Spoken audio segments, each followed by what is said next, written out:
Students, in previous video I have discussed about ppm, part per million, molality. Now I will discuss question based on molality and units of molality and molality. First the question: calculate molality of 2.5 gram of ethanoic acid in 75 gram of benzene. It means calculate molality. Molality means small m.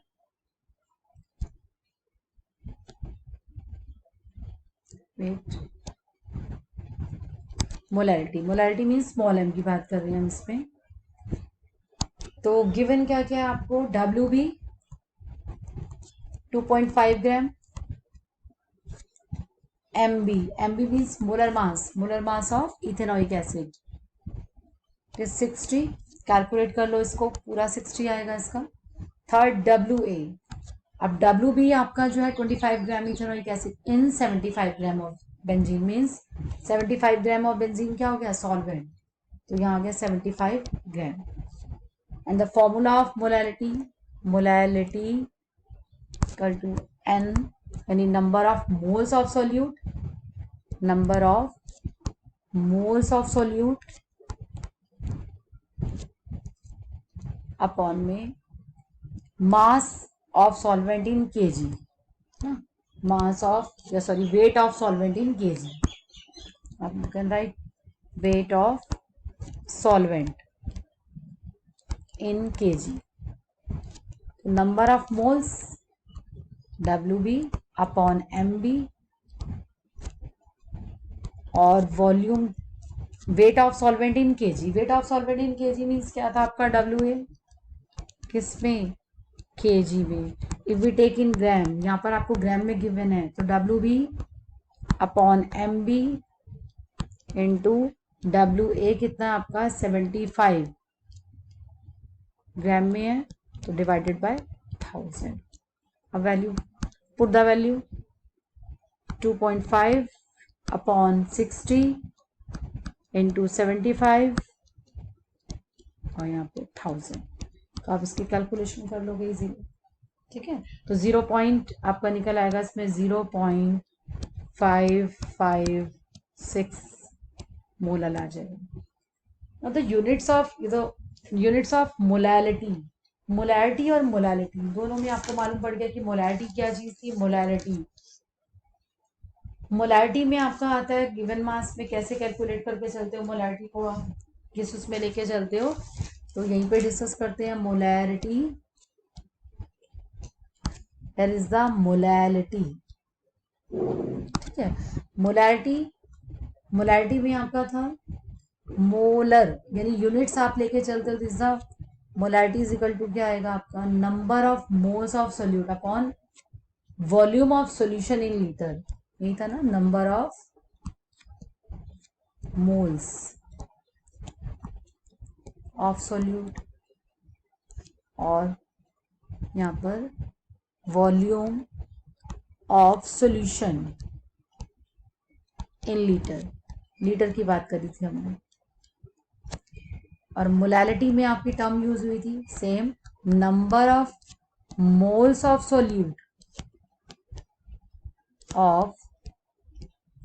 Solute upon में क्या हो गया था यहाँ पर? Wait of solvent. यहाँ पर करा था ना, wait of solvent in KG. तो ये दो टर्म तो आपको ध्यान रखनी है. अब मोलैरिटी को आप कैपिटल एम से रिप्रेजेंट करते हो. सेकेंड थिंग, सपोज मैंने बोला कि 0.25, मैंने आपको यहाँ टर्म यूज कर ली कि आप जो इसकी यूनिट बताइए मोलैरिटी, तो कैपिटल एम से रिप्रेजेंट करते हो फर्स्ट. सेकंड, और इसकी यूनिट इसमें आ जाता है, आप इसको बोलते हो मोलर. ठीक है. और यहाँ वर्ड यूज करते हो मोलल. सेकंड, और क्या इसमें लेते हो आप? कैपिटल एम से रिप्रेजेंट करते हो, it is represented by small m. Third, इसकी यूनिट होती है मोल्स पर लीटर, क्योंकि मोल्स यहाँ पर लिया, और आप यूज करते हो मोल्स पर लीटर. ठीक है. और यहां आप यूज करते हो मोल्स पर केजी. क्या आ गया? Moles per KG. तो आपको मालूम पड़ गया इसमें जो है, all of you know molarity and molarity. Molar is the molal capital M it is represented by small m and moles per litre and moles per KG. यहाँ आपके इसमें यूनिट्स में आते हैं। अब आपकी नेक्स्ट एक और टर्म हम यूज करते हैं, उसमें हमारा आ जाता है कि नॉर्मेलिटी। वैसे नॉर्मेलिटी आपके सिलेबस में नहीं है, बट फिर भी नॉर्मेलिटी को एक बार थोड़ा सा मैं आपको समझाना चाहूंगी कि नॉर्मेलिटी क्या है। कुछ स्टूडेंट्स जो है जानना भी चाहते होंगे कि इसमें जो है नॉर्मेलिटी को किस उस पे लेके चलते हैं, ठीक है। नाउ नॉर्मेलिटी चेंज करूंगी normality, yes okay let me change normality. Normality capital N से रिप्रेजेंट करते हैं। Normality is represented by capital N. अब नॉर्मेलिटी वर्सेस मोलैरिटी को अगर हम सपोज देखते हैं तो molarity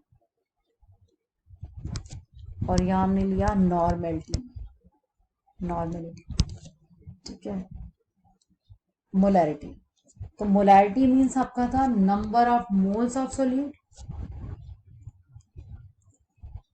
number of moles of solute upon में क्या था volume of solution, volume of solution in litre. Normality को कैपिटल एन से रिप्रेजेंट करोगे, यहां पर आता है number of equivalent, number of equivalent of solute upon में आ जाता है volume of solution, volume of solution in litre. अब ये दो term volume of solution in litre ये तो सेम है, number of moles of solute मतलब you know W upon M B. अब number of equivalent of solute आ गया यहाँ पर। तो अगर हम यूनिट में देखते हैं तो हमें मालूम है मोल्स पर लीटर था, आपको एक्सप्लेन कर चुकी हूँ ऑलरेडी। यहाँ मोलर की बात करी थी, यहाँ नॉर्मल की बात करते हैं, क्लियर। दूसरा मोल्स पर लीटर आएगा इसका, यहाँ आप क्या लेके चलोगे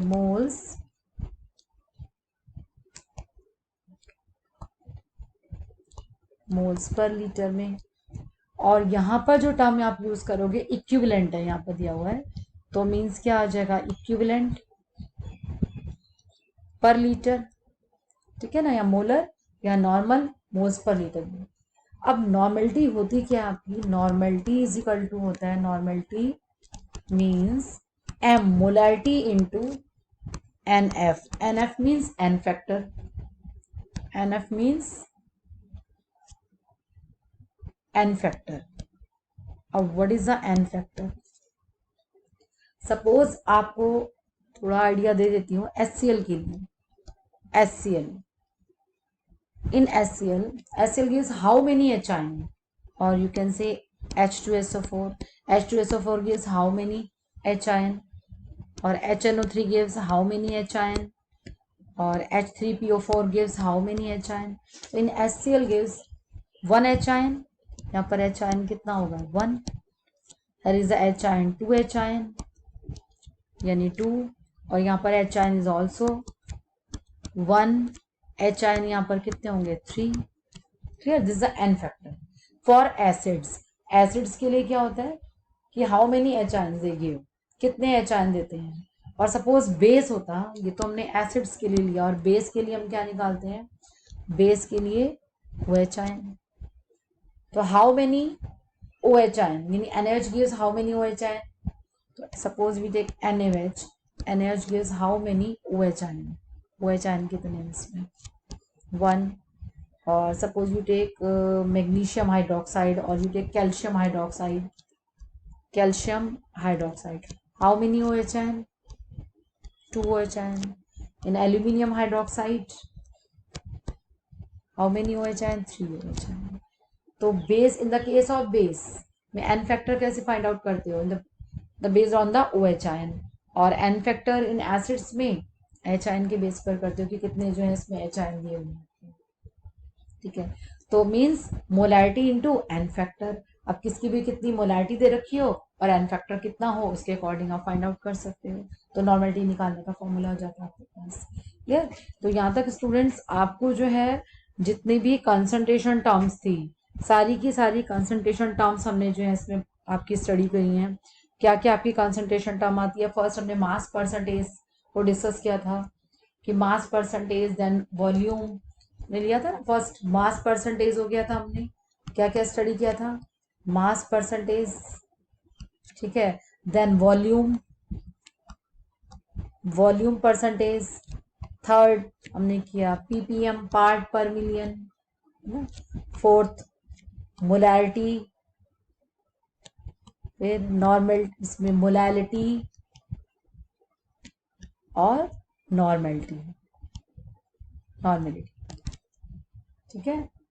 तो ये आपकी टर्म्स थी कि जिसमें कि आपने कंसंट्रेशन वाले सारे इसको यूज किया था कि किस किस उसमें हम जो है इसको कंसंट्रेशन को फाइंड आउट कर सकते हैं।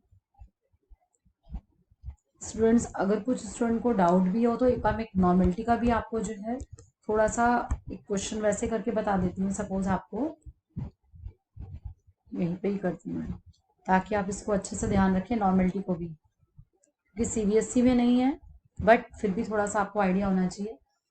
सपोज, अच्छा एन फैक्टर तो मैंने आपको बता ही दिया था। सपोज मैंने बोला H2SO4, अगर मैंने यहाँ पर बात करी H2SO4 यानी कि 0.5 मोलर आपको दे दिया, मोलर यानी कैपिटल एम, मोलैरिटी दी हुई है, इसका आपको बताना है नॉर्मलिटी, यानी 0.5 मोलर H2SO4 की आपको नॉर्मलिटी फाइंड आउट करनी है।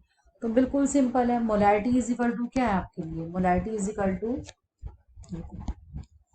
फॉर्मूला हमने क्या किया था, यहाँ नॉर्मलिटी थी, तो नॉर्मलिटी इज इक्वल टू हम क्या करेंगे, मोलैरिटी इनटू एन फैक्टर, और एन फैक्टर ऑलरेडी मैं आपको बता चुकी हूँ एसिड और बेस के लिए। तो यहाँ पर आपने मोलैरिटी कितनी गिवन है, 0.5, और N factor because it is acid, acid for acid के लिए आप एच आयन देते हैं, तो how many H ion in H2SO4, 2, तो it means N factor is 2।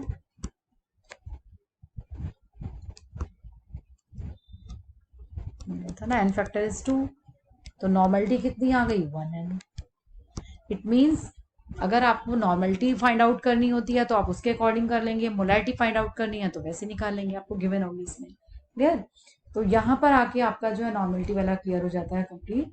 तो आप इसको अच्छे से सारे फॉर्मूलेस को अच्छे से इसको स्टडी करेंगे, क्योंकि इनके ऊपर जो है बहुत सारे न्यूमेरिकल जो इनके ऊपर बेस्ड है, मोलैरिटी, मोलैरिटी के ऊपर।